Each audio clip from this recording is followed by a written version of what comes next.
After the eviction moratorium froze the rental housing market, a lot of Americans are finding that they just can't find anywhere to rent. I'm Tony, and this is Real Estate Investing and Landlord News. All right, so I have a couple of interesting articles for you today, and they're really going over the fact that there's a rental housing shortage going on right now, on top of a shortage of houses for sale. And it's not a thing that's localized to any small area. It's actually happening all over the country. And it was greatly exacerbated by the fact that we had this eviction moratorium going on, and the normal people who were moving in and out of properties, they weren't moving. They were just sitting in those houses, not paying rent for a long period of time. So all these problems are just, it's leading to this huge shortage, okay? And it's a crisis that I really think is going to be grabbing the attention of a lot of people all over the country pretty soon. In fact, I've already done one video on it, and I'm going to keep bringing it up because it's obvious going to be a big problem, especially for these tenants out here who now are going to have evictions on their records. But before I get into those articles, go ahead, hit the like and subscribe button. Maybe leave a comment down below and let me know, if a landlord, if you are having any issues filling those properties, now that the eviction moratorium is over, you can get those things rented out, how fast you're able to rent them, if you can get the best quality tenants in there, and if you just got to turn down some of these bad tenants because, there's no reason to take a bad tenant because of the great choice in tenants that we have. So, first article is coming from Yahoo Money, and it says, "Nothing to buy, nothing to rent. Some Americans are stuck in housing limbo." Let's see what this article says. When Rebecca DiLorenzo's landlord of 14 months informed her that he would be raising the rent by $300 a month on the apartment in East Greenwich, Rhode Island, she shares with her fiance Kyle, she started to look around for a place to buy. "Our mindset last spring was, we're getting married, we need to buy a house, and for a while, we were going to open houses every weekend, but the market was just getting crazier and crazier," she said. After getting outbid on 4 houses by as much as $50,000, DiLorenzo knew they needed a plan B. "We didn't want to stay in our rental because it would have cost almost double what a mortgage would have been, but we also didn't want to buy a house we really couldn't afford," she said. Priced out of both sales and rental market, the soon-to-be newlyweds are now living with family until things settle down. Yeah, that's a crazy story right there, okay? So I know, like from the last time I bought a house, that there were a lot of homes that were being sold way over the asking price, that, they were going into bidding wars and et cetera, right? And so what I ended up doing was, because I had the flexibility, was I increased the amount of money that we were willing to spend on our home. And that enabled us to get into a little bit less competitive price range. But for a lot of people, they just can't do that, okay? So it's just bad news right now. Now, on top of that, there's a shortage of rental housing, so if you can't buy a house and you can't rent a house, then what do you do? Now, I think a lot of people are going to be just out of luck. So they're going to end up either staying in a place that they, don't want to stay in long term, or they're going to end up, doubling up with their family members or something. But, eventually either builders are going to have to step up and start building more housing or something, because right now we're just in a severe shortage of housing. "This scenario is becoming increasingly familiar," said Rick Sharga, Executive Vice President of RealtyTrack, a real estate information company. "First, there was nothing to buy, and now there's nothing to rent," he said.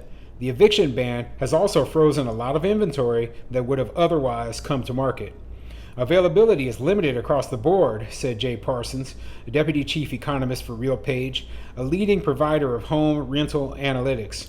"Apartment occupancy is now at the highest level in at least 3 decades, and it's a similar story in single-family rentals," Parsons said. Wow. So yeah, the occupancy is super high, vacancy is super low in apartments. So I'm not surprised, okay? there are so many side effects from the eviction moratoriums that people didn't think about.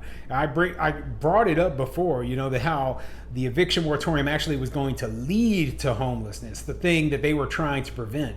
But a lot of politicians, they just don't look at the long-term effects of the policies that they pass.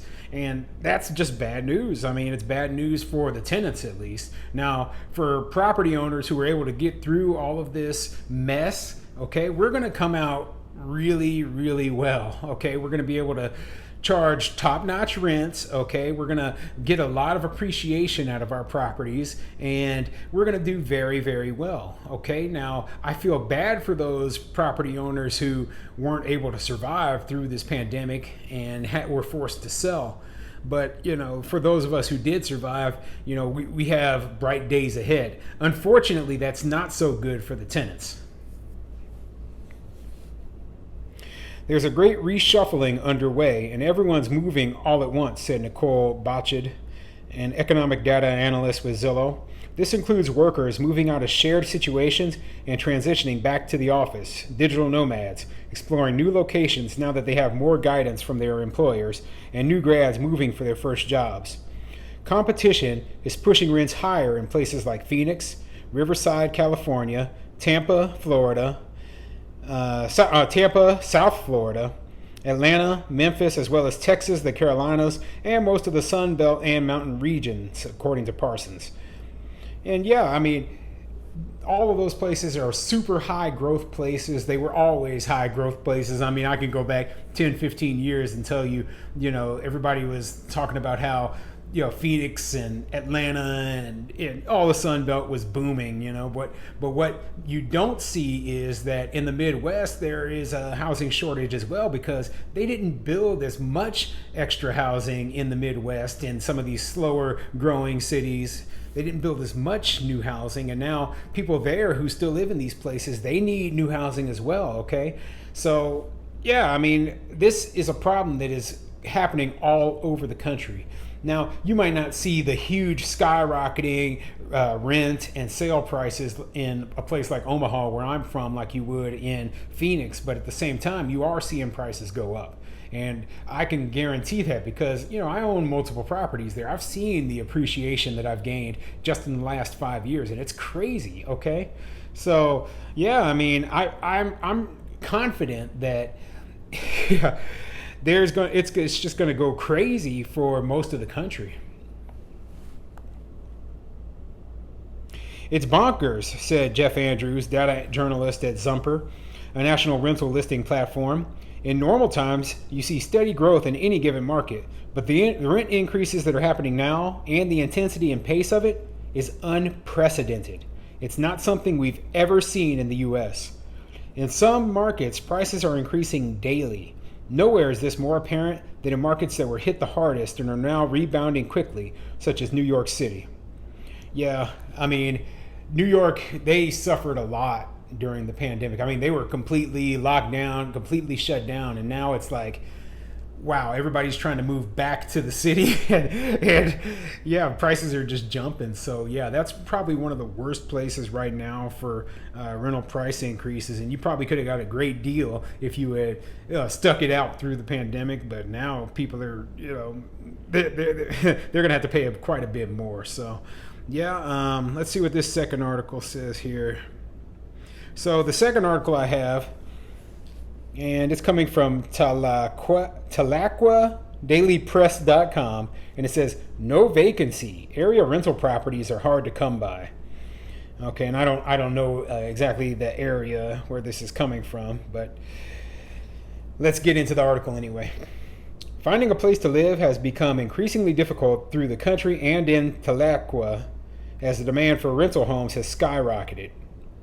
Whether it's an apartment or house for rent, homes that hit the market are taking little time for property owners and realtors to fill.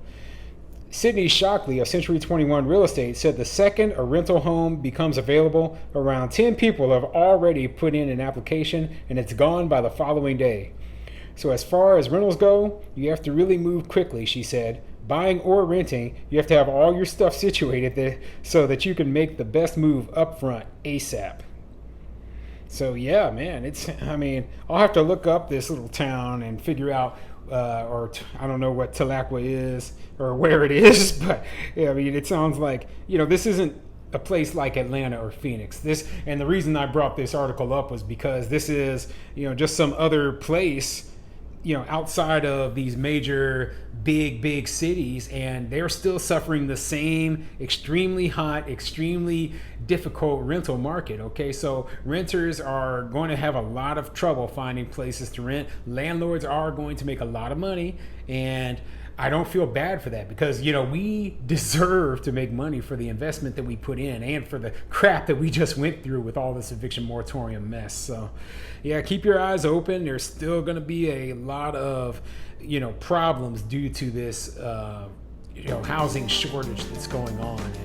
And it kind of sucks. The one thing that does kind of suck for landlords is the fact that it's going to be hard to find additional rental properties, and we're going to have to participate in the same types of bidding wars with a lot of these owner occupants who are going to be living in these houses.